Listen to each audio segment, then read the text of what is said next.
ही K28AB0680 नंबरची गाडी आहे. कर्नाटक पासिंगची गाडी आहे. ह्या गाडीचे ड्रायव्हर आहेत.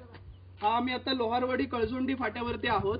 मी आता ह्या सगळ्या गाड्या माझ्या पुढे आहेत. बघा ही योगेश ती गाडी आहे बघ, त्याच्यावरती डबर बघ कुठे आहे तो.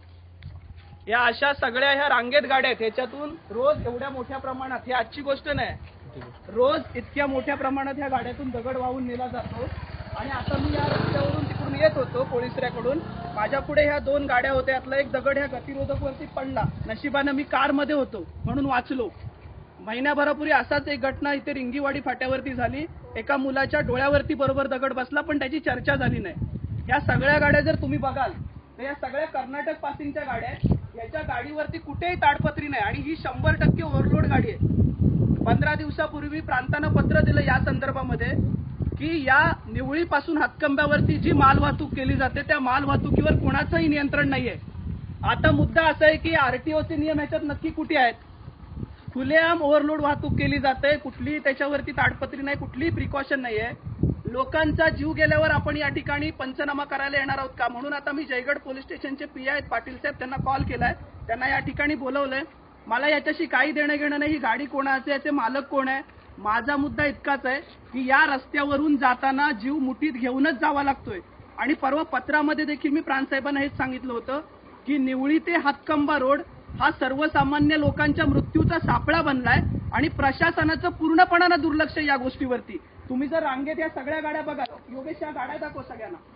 या सगळ्या रांगेतल्या गाड्या, एकाही गाडीवरती कुठेही ताडपत्री नाहीये, कुठेही ताडपत्री नाहीये.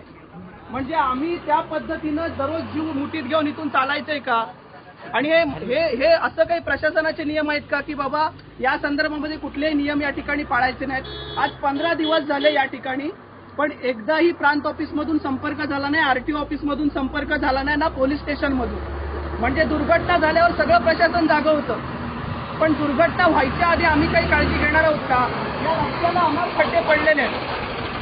या रस्त्याला इतके खड्डे पडलेले आहेत की या खड्ड्यांमधून या अशा पद्धतीच्या ज्या ओव्हरलोड गाड्या जात आहेत त्या खड्ड्यामध्ये गाडी अडकली, दगड समजा पडला एखाद्याच्या डोक्यावर, मग आम्ही जागे होणार आहोत का. या सगळ्या संदर्भामध्ये प्रचंड रोष या लोकांमध्ये, पण कोणी हिंमत करत नाही या संदर्भात बोलायची का, तर ह्या सगळ्यांना नेत्यांचा वरदहस्त आहे.